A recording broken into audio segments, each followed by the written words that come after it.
horas e mais 56 minutos na Triunfo, são 8h56 hoje. Estou tendo o prazer gigantesco de ter aqui ao meu lado uma pessoa que realmente está dando o que falar na nossa região. Por quê?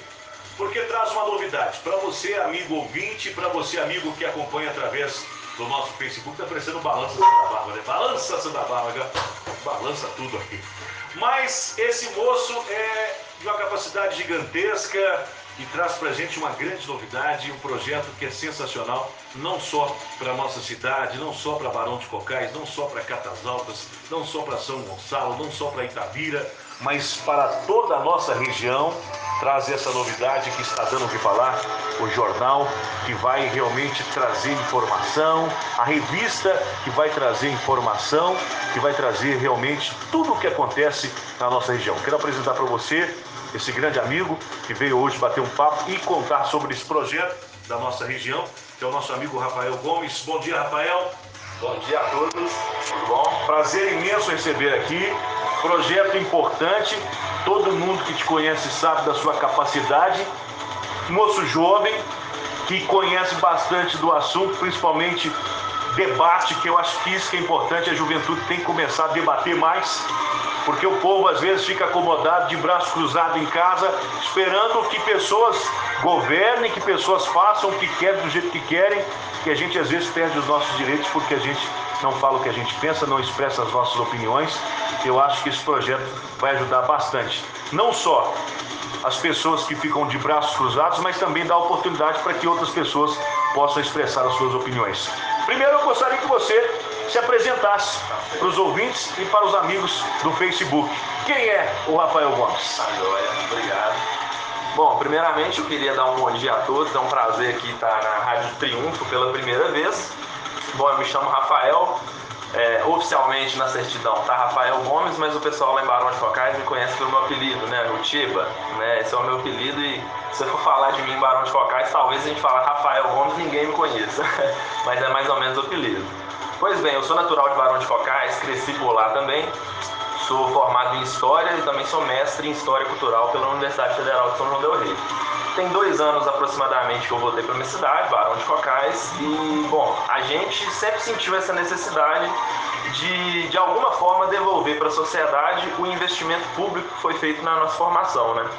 Eu sempre fui aluno de escola pública, a faculdade que eu estudei e me formei, tanto na graduação quanto no mestrado, também era pública, e chega um momento que você tem que devolver esse investimento para a sociedade, né? Já há algum tempo eu venho pensando nessa temática, e desde o fim do ano passado, mais especificamente com o desastre de Brumadinho, eu venho desenvolvendo esse projeto. A iniciativa pode ter vindo de mim, mas é um projeto coletivo, né? Que a gente conta aqui com vários voluntários, é um projeto que as pessoas estão se entregando de forma totalmente voluntária, que é a revista Quadrilátero, né? Basicamente seria isso. Eu sou Rafael Tiba, para quem me conhece lá de Barão de Cocais. E o que vem a ser a Quadrilátero? Por que Quadrilátero? Exatamente. Esse é um nome que a gente escolheu depois do debate. Foi interessante por causa disso. Desde o meu mestrado, estudando a história de Minas Gerais, a gente pode ver, e isso é básico na nossa região, ainda mais gritante, que a gente é muito dependente de um modelo econômico, esse modelo econômico que é sustentado pela mineração. Pois bem, na nossa região a gente está vivendo agora, de uma forma muito mais grave, a face mais triste, a face mais cruel dessa dependência. Não só pela ameaça das barragens, mas antes disso também pela queda drástica da arrecadação dos nossos municípios, né? Então a gente precisa de rever esse modelo econômico, toda essa estrutura econômica que sustenta a nossa região e pensar novas formas de gerar emprego e de renda. Por que Quadrilátero? A inspiração vem exatamente do quadrilátero ferrífero, né? A revista Quadrilátero, ela tem inspiração nessa região, né, que circunda, né, os municípios de Sabará, Santa Bárbara, onde nós estamos, Mariana e Congonhas, né? Toda a nossa região está dentro do quadrilátero ferrífero e a gente tem que começar a pensar um novo quadrilátero, um quadrilátero mais sustentável, mais dinâmico economicamente, que seja menos dependente de uma única atividade econômica e que assim possa responder de de uma forma melhor a esses momentos de crise que a gente está vivendo. Tradicionalmente a gente tem as revistas no papel, tradicionalmente nós temos jornais, e hoje você vem com essa novidade para a região, né? Porque nós já temos aí revistas digitais, hoje a maioria dos jornais que são publicados através do papel, geralmente eles ainda continuam no papel, mas estão também aderindo à questão digital. Exato. Acha que isso realmente vai ser algo diferente na nossa região, que vai abranger mais pessoas do que você abrangeria às vezes com o jornal no papel? Sim, sim. A escolha pelo meio digital, ela se dá fundamentalmente por duas razões, né? A primeira é o custo, né? A gente tem que frisar isso também. Você criar hoje conteúdo pela internet é uma maneira muito mais democrática do que criar um impresso. Você precisa de imprimir isso, de circular, de pagar profissionais, enfim. No nosso caso, como a gente só conta com profissionais voluntários, né, eu faço questão de ressaltar que são profissionais voluntários, não tem nenhum amador ali, né, nesse sentido.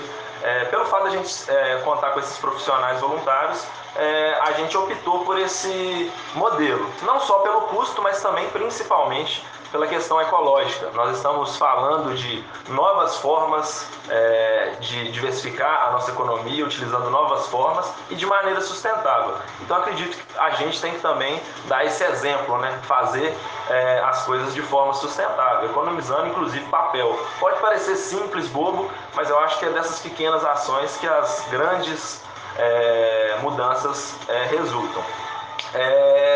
A questão também fundamental da Quadrilátero ser digital é que ela pode também chegar a mais pessoas, né?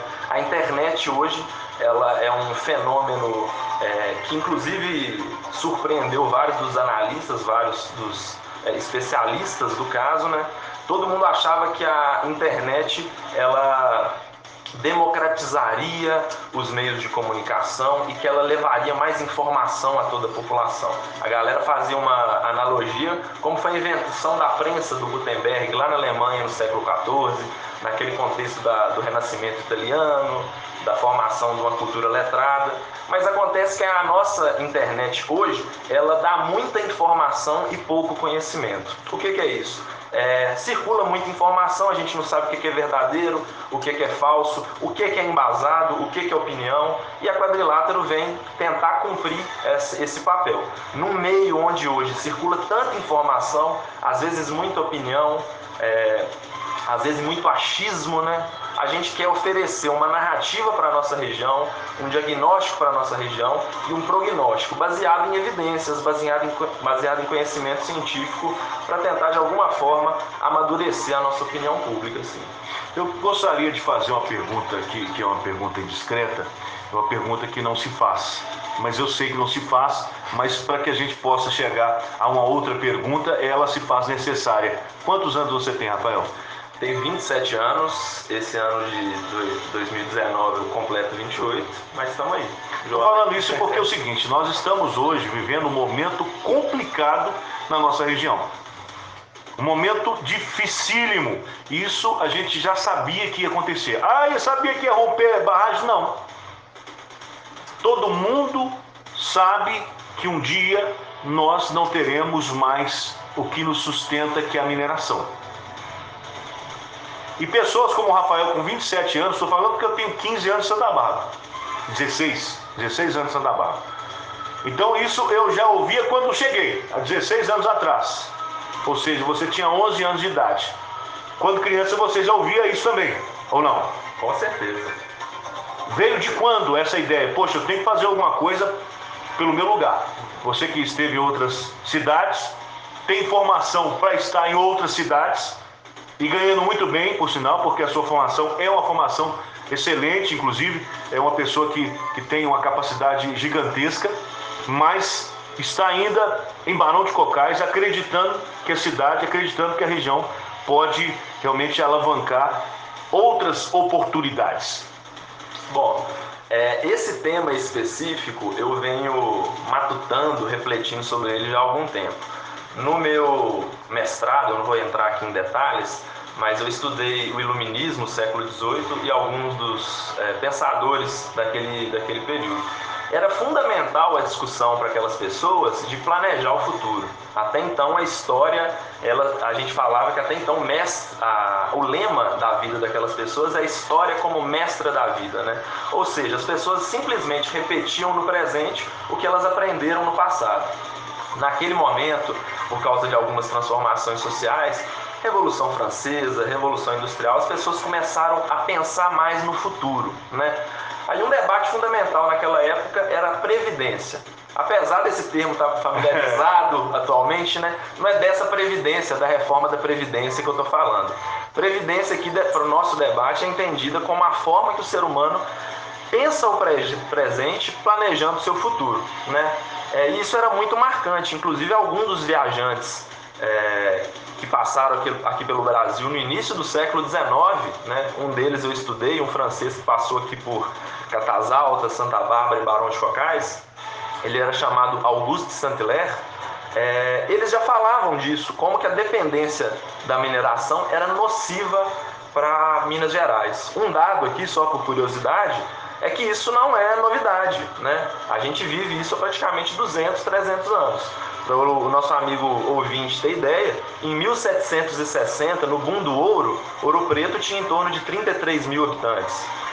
30 anos depois, 35 anos depois, em 1806 aproximadamente, Ouro Preto tinha 6, 7 mil habitantes. Então isso demonstra como que uma cidade, desde aquela época, como que uma cidade dependente única e exclusivamente de uma matéria-prima, de um tipo apenas de economia, ela fica vulnerável nos tempos de crise, né? Então essa ideia, eu já venho amadurecendo ela há algum tempo, é objeto da minha pesquisa, mas como eu disse no início, chegou o momento em que eu achei por bem que era necessário levar esse debate para a população em geral. Lógico que a gente não vai falar só de século XVIII, a gente não vai falar só de século XIX, o nosso foco é o aqui e o agora, mas além disso, o nosso foco é o amanhã. A gente precisa de começar a pensar formas de transição econômica para poder pensar a nossa região. Aqui a gente tem um contexto na nossa região que é a minério-dependência, né? Existem alguns estudos que a gente já está entrando em contato, inclusive, tem um pesquisador da Federal lá de Juiz de Fora, o nome dele é Tádzio Coelho, que ele já vem estudando e publicando artigos sobre isso há muito tempo, ele parte exatamente do mesmo diagnóstico que nós da revista Quadrilátero estamos fazendo, que uma região que é dependente exclusivamente de uma forma, ou majoritariamente de uma forma de extração mineral, ela tem a necessidade de se diversificar economicamente, investindo em coisas que garantam para essa cidade, para essa região, a existência no futuro. A gente pode destacar aqui a agricultura, o comércio, a indústria, né? Por que não pensar em um parque industrial para a nossa região? Por que não pensar, por exemplo, no turismo, né? O pessoal, às vezes, eu gosto muito de falar do turismo, porque o turismo, além de prazer, além de ser uma forma de diversão e de conscientização, ele também é uma forma de geração de emprego e renda, né? Tem gente que pensa que turismo não dá. Tem gente que pensa. Tem gente que pensa que turismo não dá, que é dinheiro jogado fora. Inclusive eu falei aqui na semana passada que nós temos uma pessoa aqui na cidade, que é o Fabiano, que hoje ele tem uma empresa de turismo, né? De viagens aqui da nossa cidade. E eu falei que esse moço ele deveria ser convidado para poder fazer parte da administração pública, porque eu acho que ele tem uma capacidade tão grande de trazer gente aqui para Santa Bárbara sem o apoio do poder público, que eu acho que se ele tivesse às vezes no poder público, ele daria condições para que a gente pudesse bombar na nossa região, porque você tem um circuito que já iniciou esse circuito, mas eu não sei por onde anda essa situação entre serras e outros circuitos, e ele consegue atrair pessoas que a gente nunca imaginou que poderiam ser atraídas por culturas que a gente que está em casa não consegue enxergar. Bom, dessa fala sua a gente pode extrair duas coisas muito importantes, né? Primeiro, a questão de trazer pessoas técnicas que são do meio para a administração pública. Segundo é que as pessoas técnicas que não estão na administração pública, que elas participem, né? dessa discussão, que participem dessa transformação. Aqui na nossa região, por mais que a gente tenha essa dificuldade, a gente tem uma matriz econômica muito estabelecida, temos vários exemplos, como você acabou de citar, de pessoas interessadas em trabalhar o turismo. Logicamente, talvez a vocação da nossa região... Opa, deu uma tremidinha aqui. Logicamente, a vocação da nossa região, no momento, não é essa, mas as vocações são transformadas, né? Vocações são construídas. Talvez hoje a gente não consiga viver exclusivamente de turismo. Eu também acho que não é possível hoje viver exclusivamente disso. Mas nós temos que preparar essa transição e entender que o turismo será importantíssimo para completá-la, para empreendê-la, né? Porque turismo, quando a gente fala assim, pessoal, não é só sair de um lugar, tirar foto e o poder público publicar isso. Turismo não é isso. Turismo tem que ser política pública. Política pública envolve análise de dados, planejamento estratégico. Turismo não é gasto, ele é investimento, né? Existem estudos comprovando por A mais B que o investimento em turismo ele retorna muito mais para o município, porque ele envolve uma cadeia produtiva muito maior, ele envolve muito mais pessoas no processo de geração de emprego e renda. Quando a gente fala de turismo, a gente está falando de artesanato, a gente está falando na logística, né? Que é dos transportes, por exemplo, a gente está falando de gastronomia, né? A gente está falando de muita coisa. A hotelaria entra em logística também, né? Então vocês podem ver, quando a gente fala turismo, pode parecer vago, mas envolve uma cadeia produtiva muito grande e que vai gerar emprego e renda em vários locais da nossa sociedade. Eu acho que a gente tem que começar a encarar o turismo não como gasto, não como aquela coisa que no primeiro momento de crise o governante vai lá e corta, mas sim como um investimento sério e necessário para a nossa região. Inclusive, eu tive a oportunidade de participar de um debate e também de uma palestra com o ex-prefeito de Gramado. Logo, aquele moço que começou a plantar a mudinha lá em Gramado. E ele falava justamente isso, principalmente a questão da organização do município, porque ele falava muito, e eu guardei bastante isso para mim, porque as pessoas de Gramado, hoje elas entenderam que elas dependem disso, então tem que ser diferente. Por exemplo, você chega às vezes no comércio e não é tão bem recebido, porque a pessoa não entende que é dali que vem o seu sustento. Você chega às vezes em um órgão público, você não é bem atendido, porque elas ainda não entenderam que é dali que vem o seu sustento. E eu acho que é isso que eu consegui captar através dessa palestra com o ex-prefeito lá de Gramado, que ele quis dizer o seguinte: primeiro eu tenho que preparar o povo da minha cidade. Inclusive, eu posso dizer mais, Gramado tem a oportunidade de línguas. Você aprende línguas.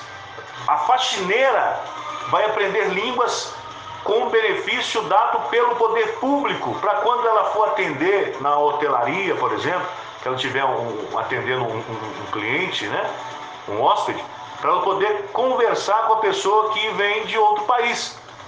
Pelo menos o inglês, né, que é o básico, né, que a maioria dos países tem interesse na língua inglesa. Então é realmente interessante para a gente trazer essas informações para a cidade de Santa Bárbara. Não só para a cidade, mas para a nossa região, que de certa forma é rica. E às vezes a pessoa não vem, eu vou ir a Santa Bárbara para poder visitar a igreja tal, mas as ruínas de tal lugar, e vai embora. A pessoa tem que ter um passeio mais extenso, né? Ao invés de passeio de um dia, de 3 dias, para poder conhecer toda a nossa região. E isso deve ser feito. Porque alguém, para mim, não só na questão do turismo, errou e continua errando. E a gente não pode permitir que isso aconteça como está acontecendo com Itabira, por exemplo. Exatamente. Itabira já vive esse cenário há um bom tempo, né? A queda da arrecadação de Itabira já vem acontecendo alguns anos antes da nossa região. A gente passou a sentir mais isso a partir de 2014 para cá. É uma crise que atinge não só a nossa região, mas o país inteiro, né? Que foi a queda da tonelada do minério no mercado internacional, né? Isso também influencia. Então, não basta a gente estar ameaçado por situações de barragem, né, como a comunidade de Brumal, São Bento aqui em Minas Gerais está, o pessoal de Barão de Cocais, também, né? E aqui em Santa Bárbara também pela barragem de lá, a gente também já está ameaçado há um bom tempo. E como você bem disse, alguém não fez algo para que a gente chegasse até aqui. Na época do boom da mineração, né, que foi aqueles anos 2000, a China estava crescendo absurdamente, comprava minério da gente de uma forma absurda e com preço muito alto. Então naquela época sobrou muito dinheiro, né? Eu costumo falar lá em Barão de Cocais que os culpados por tudo que a gente está vivendo agora, tanto em relação à falta de segurança relativa a essa barragem, mas também por causa da crise econômica, os culpados são essas pessoas que estiveram nesse momento de boom econômico, que já previam a queda de arrecadação, porque o poder público tem acesso a esses dados, né, e não fizeram nada. Nesse momento, era para esse debate que a revista Quadrilátero está tentando levantar já ter acontecido por iniciativa do poder público há muito tempo, né? Era exatamente naquele momento onde as nossas cidades tinham muito dinheiro que a economia tinha que ser sido diversificada. Exatamente. Então hoje quais assuntos que serão abordados pela revista Quadrilátero? Bom, a gente parte, eu gosto de usar essa palavra, né, a linguagem médica, né, que eu acho que é muito interessante. Porque quem erra na análise vai errar na ação. Quem não faz um diagnóstico preciso da realidade não consegue planejar nada. A revista Quadrilátero, ela está baseada em um diagnóstico e esse diagnóstico gera um prognóstico. Qual que é o diagnóstico da nossa região? Nós vivemos em crise, estamos no meio de uma crise desde 2014 aproximadamente, né? E nós precisamos, essa crise é fruto de uma dependência econômica e nós precisamos diversificar essa economia, correto? Então nós vamos estudar formas de transição econômica baseada na nossa região, estudando as potencialidades da nossa região. Mas uma coisa, Anderson, que é fundamental, que nós da revista Quadrilátero, toda a população e o poder público tem que ter em mente, é que isso não vai acontecer do dia para a noite, né?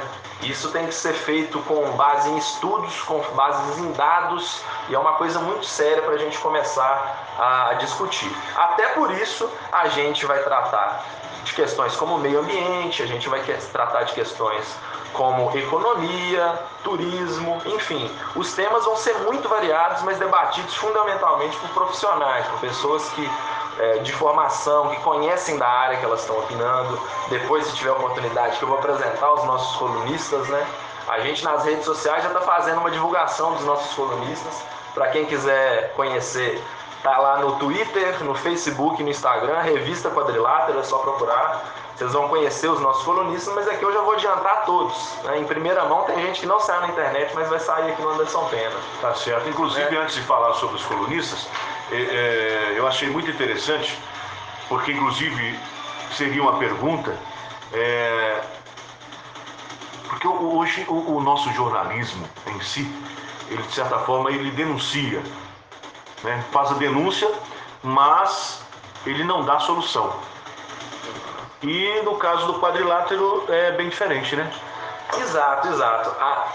Por que eu primeiro gostei de chamar essa iniciativa Quadrilátero de Revista Quadrilátero? Porque não necessariamente nós vamos publicar notícias, né? Eu acho que nesse mundo líquido, corrido que a gente é bombardeado o tempo todo por notícias, e isso só no fundo desanima muito a gente, né? As notícias são as piores, você liga a televisão, é assassinato, é crise, enfim. E a gente tem que começar a debater as coisas de uma forma mais, como que eu posso dizer, profunda, né? Nós optamos de chamar essa iniciativa de revista, porque lá, majoritariamente, nós vamos publicar artigos, né? Não significa que serão artigos científicos, rebuscados, com a linguagem que não será acessível para o público, né?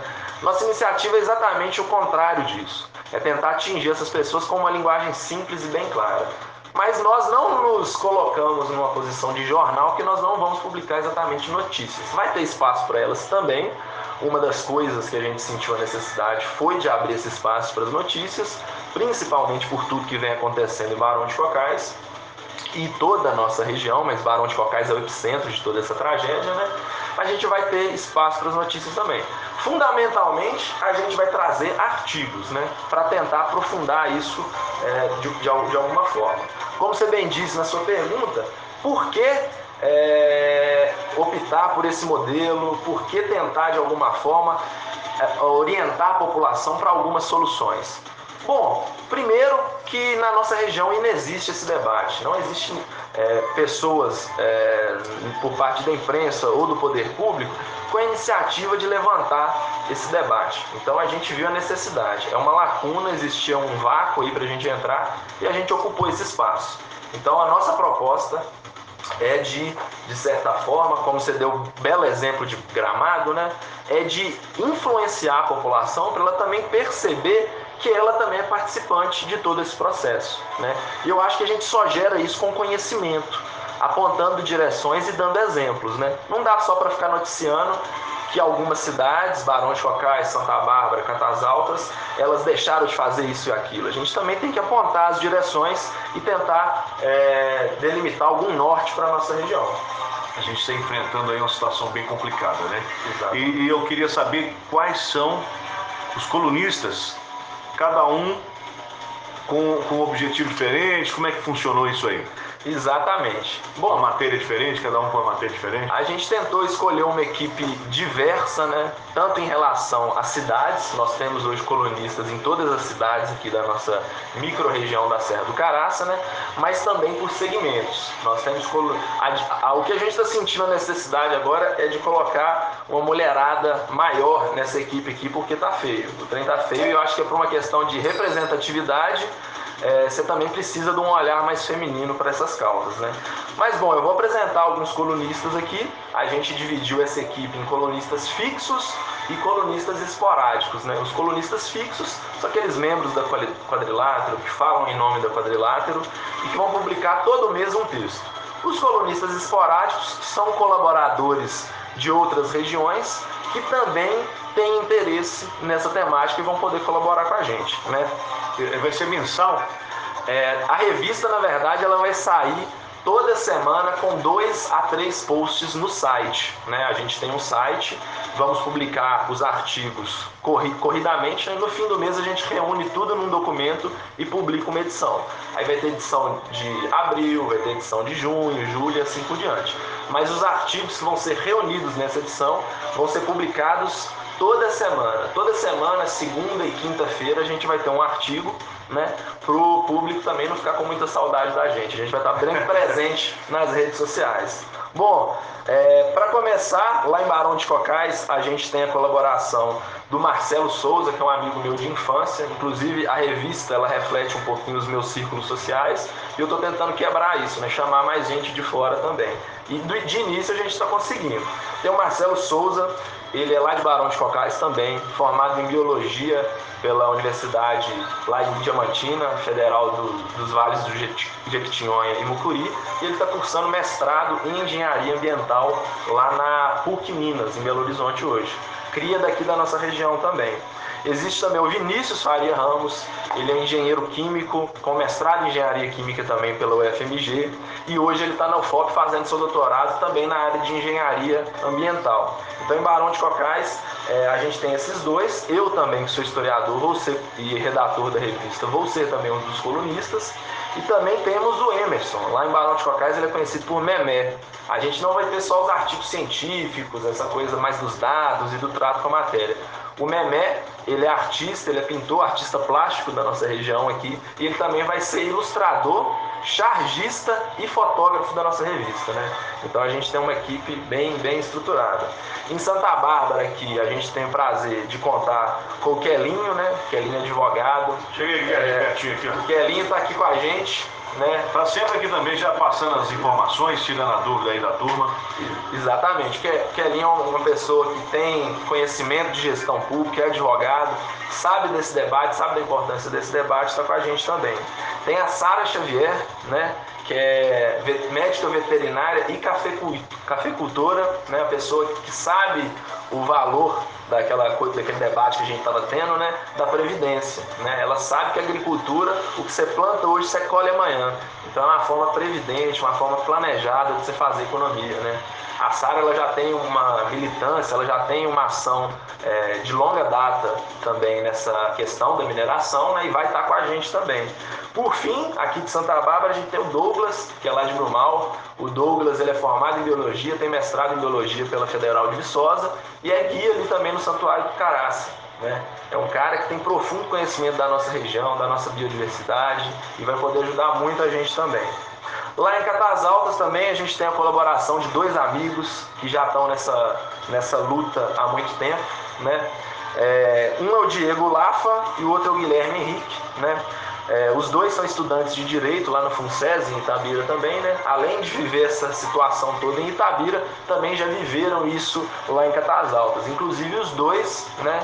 Eles participaram desse debate em Catas Altas há muito tempo, né? Desde 2009, quando o pessoal estava querendo minerar aquele complexo ali da Cachoeira de Maquiné, né? Eles já se posicionaram tentando preservar aquele patrimônio natural, sabendo da importância deles para o município, para o turismo da região. Tanto que agora a gente vê os frutos dessa preservação, né? Não à toa uma minissérie da Globo está sendo gravada, sai ao ar dia 15, agora lá em Catas Altas. Isso tudo é fruto da preservação do nosso patrimônio, né?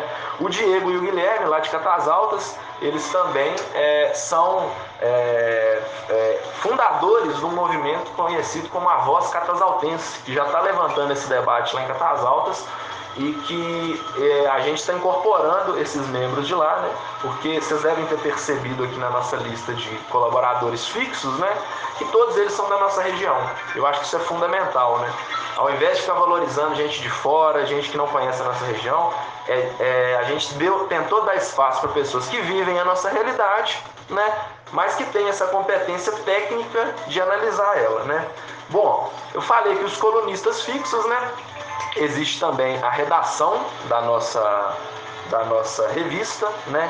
Que seria a parte assim que garantiria que o material que vai chegar no nosso amigo leitor seria um material de qualidade, bem estruturado, né? Na redação a gente tem o Gabriel Cassoli, que é estudante de Direito, ele está na redação com a gente, é o redator-chefe. Eu sou redator executivo, né? E também colunista, e a gente também vai ter um conselho técnico, né? Que é formado por uma pessoa, um conselho formado por uma pessoa, engraçado, né? Um corpo técnico, melhor dizendo, que é o Silas Toledo Vieira, lá de Barão de Cocais também, formado em Engenharia de Minas e sabe como tudo funciona dentro desse meio da mineração e vai auxiliar a gente tecnicamente na revisão desses textos, na informação, para assegurar que essa informação chegue de uma forma muito boa para o nosso amigo leitor. Além desses colunistas fixos e da redação, a gente tem também 2 colunistas esporádicos, né? Eu acho que eles são muito até conhecidos aqui na região. Um é o Bernardo Mucida, né? Que recentemente saiu para deputado estadual, mas é um cara que dentro da cidade de Itabira já estava discutindo essa necessidade da diversificação econômica há muito tempo, né? Ele é advogado, foi professor de Direito Constitucional na FUNSES e está por dentro desse debate. Outro amigo nosso é o Chay Silva, lá da cidade de Nova Era, um cara que é formado em Ciências do Estado e está muito por dentro desse debate sobre sustentabilidade e transição econômica. Basicamente, essa seria a nossa equipe até agora. Como que eu consigo acessar essa revista digital? Como que eu consigo ser comunicado das postagens? Como é que funciona? Pois bem, até agora a gente está no momento da divulgação da revista, né? A gente ainda não começou de fato as nossas atividades, né? Mas para o nosso amigo ouvinte, para você também, Anderson, que quiser acompanhar nossas atividades, é só procurar pela revista Quadrilátero. A gente tem uma página no Facebook. Inclusive, eu queria agradecer todo mundo que está apoiando a gente lá na página. Crescemos de uma forma até muito rápida, né? Lá no Instagram a gente também está como Revista Quadrilátero e no Twitter também. A gente está ocupando todas essas mídias porque no fim das contas são interlocutores diferentes, né? A gente vai atingir pessoas diferentes usando todas essas mídias, mas é só procurar a gente, tanto no Facebook, quanto no Instagram e no Twitter, que acha a gente. A gente vai ter o site também, onde vão ser publicadas as nossas reportagens, os nossos artigos, tá joia?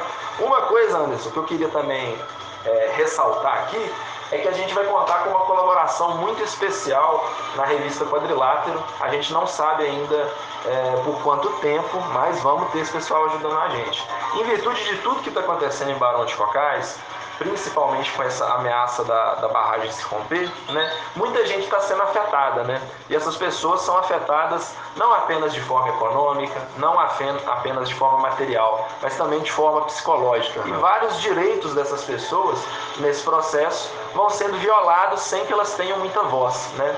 Então a gente vai contar com o apoio do pessoal da Clínica de Direitos Humanos lá da UFMG, né? Que basicamente é uma iniciativa que busca dialogar com a população e mostrar para ela quais direitos dessas pessoas estão sendo violados e o que elas podem fazer para reaver esses direitos, né?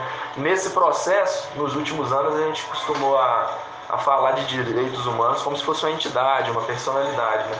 Mas os direitos humanos, pessoal, são todos os direitos de todos os seres humanos, né? Eles vão ao direito de fala, vão ao direito de propriedade, o direito de livre manifestação, enfim, todos esses, o direito à saúde, à educação, todos esses são direitos humanos. E o pessoal lá da Clínica de Direitos Humanos da UFMG também vai auxiliar a gente nesse processo. Tá certo, eu quero desde já agradecer por ter vindo, por ter dado essa oportunidade para as pessoas conhecerem. Ela realmente é uma revista que veio para poder dar, pelo menos mostrar que tem jeito, né? Fazer com que o poder público comece a pensar de uma forma diferente. Eu acho que a gente tem um problema seríssimo no nosso mundo. No mundo não, porque tem países ainda que não funcionam do jeito que a gente funciona aqui. Mas eu acho que tem um problema sério que chama voto. É bom, necessário, mas é perigoso. É um negócio que chama voto que é muito perigoso. Então, às vezes, a pessoa, quando satisfaz o seu ego, quando satisfaz, resolve o seu problema, que se ferre o resto, né? E as pessoas não pensam no futuro. E isso que a gente tem que começar a imaginar, começar a pensar, principalmente os nossos administradores. Porque às vezes, o que a pessoa pensa? O que o povo quer agora? Ele quer ali que eu pinto o meio-fio, ele quer que eu faça uma festinha, eu gasto dinheiro aqui, gasto dinheiro ali, até dê dinheiro pro povo, porque a ideia é essa. Exato. A ideia é essa, eu vou dar dinheiro pro povo, vou deixar todo mundo alegre. Como é que é? O povo gosta de pão e circo. Pão e circo. Pão e circo. Exatamente. Muitos acham que isso ainda está nesse naipe, o tal do pão e circo. Dando pão e circo está tudo muito certo e tem dado certo. Tem dado certo para muitos, mas já tem frustrado muitos. Porque tem muita gente pensando o contrário disso aí e com certeza essa revista Quadrilátero vai dar mais condições para que as pessoas pensem diferente. Mudar a cabeça de ninguém. Dê oportunidade que você pense diferente. É esse, com certeza, o objetivo da Quadrilátero. E vem com pessoas jovens, pessoas maduras também, porque a juventude não só... tem muita gente que fala assim, eu não sou jovem, mas o que manda é aqui, a juventude, é a cabeça da gente que manda. E com pessoas que são realmente capacitadas, preparadas para poder opinar e realmente apontar soluções para a nossa região. Muitas soluções existem, basta que as pessoas comecem a ouvir. Falava com um amigo ontem, com o Nelson, né? Foi o Nelson.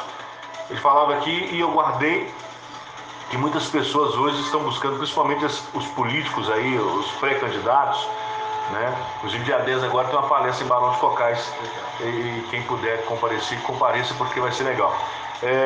Que as pessoas estão procurando curso para dicção e oratória. E devia de ter um curso para poder ouvir. Né? Ao invés de ter um curso para falar, devia ter um curso para você aprender a ouvir. Eu acho que isso é muito importante para a gente. Né? As pessoas não acompanham. Quando chega a campanha política, ninguém ouve. Ou vai votar porque o cara me deu isso, porque o cara vai me dar aquilo, prometeu. Já vem acontecendo, inclusive de pessoas que estão se candidatando, já pensando em emprego, por exemplo. Você, se for candidato, você vai ter um emprego na administração. Se você é uma pessoa direita, já foge desse cara. Já pode desse cara, porque coisa boa, com certeza, ele não está te oferecendo, não. Mesmo porque ele não pode oferecer nos moldes que a gente tá vivendo hoje, né? Então, mais uma vez, muito obrigado, que Deus o abençoe. Parabéns, parabéns. Fica à vontade para poder falar o que você precisa falar aí. Bom, sobre pessoal, eu queria, projeto. antes de agradecer a todos os nossos amigos ouvintes, pessoal que está assistindo a gente aí no Facebook também, falar uma coisa, porque na nossa região, até por a gente estar tão imaturo ainda nesse debate, sempre quando a gente vai debater mineração, minerodependência, as pessoas têm a primeira impressão de que a gente está falando contra a mineração, contra a empresa X ou Y. Na verdade, a revista Quadrilátero não se trata disso, né? Durante muito tempo, esse debate ficou morto na nossa região, a gente quer levantar ele. Informação, conhecimento, nunca é demais, né? A gente quer oferecer isso.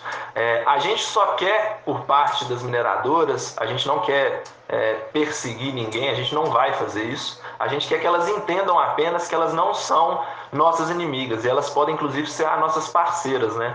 Eu acho que uma mineração parceira da nossa população, ela deve se entender, uma mineradora deve se entender como motor desse desenvolvimento, ela pode nos ajudar, né? Eu até entendo, como a gente estava falando dos políticos, que durante muito tempo os nossos políticos pediram verba para a mineradora para pintar passeio, pintar muro. A gente não quer isso. A gente quer, de fato, que a mineradora se entenda como agente da transformação social que a gente precisa. Eu acredito que há um interesse gigante nelas. Com certeza. Eu duvido que uma empresa que trabalha aqui na nossa região não queira apoiar iniciativas sustentáveis para estampar a marca delas, por exemplo, iniciativas sustentáveis para a diversificação da economia. Ela pode incentivar o turismo, ela pode incentivar a agricultura e o comércio de formas inimagináveis. A gente só precisa de estudar isso e de mostrar. Todo mundo que eu falei da área de mineração até hoje, nesses 16 anos, todo mundo que eu falei de mineração nesses últimos 16 anos, sempre incentivaram a cidade a caminhar sozinha, sem depender da mineração. Todos que eu falei até hoje tenho esse interesse, porque não é fácil não, você assumir essa responsabilidade também não deve ser bom não, né? Até porque a mineração, ela é mineradora, ela não é poder público, né? Verdade, é o poder público que tem que assumir essas rédeas da situação com a participação popular, com a participação da população. Isso é fundamental, pessoal, porque no Brasil geralmente a gente tem essa imagem muito paternalista do poder público, né? A gente não desenvolveu de fato uma cidadania participativa. Cidadania no Brasil a gente ainda resumiu ao voto, como você bem disse. E a gente pode ser cidadão de várias outras formas, entre elas discutindo a diversificação econômica da nossa região. Rafael, Deus abençoe. Então eu queria agradecer a todos os ouvintes, pedir novamente que nos sigam lá nas redes sociais, Revista Quadrilátero, estamos no Facebook, Instagram e Twitter, e agradecer o Anderson aqui pela oportunidade. Tamo junto, meu irmão. Tá bom. Eu quero cumprimentar aqui, tem uns amigos mandando aqui mensagem pelo Facebook, mas aqui o negócio está dando uma oscilação na internet, mas eu quero abraçar o Elton Deiró,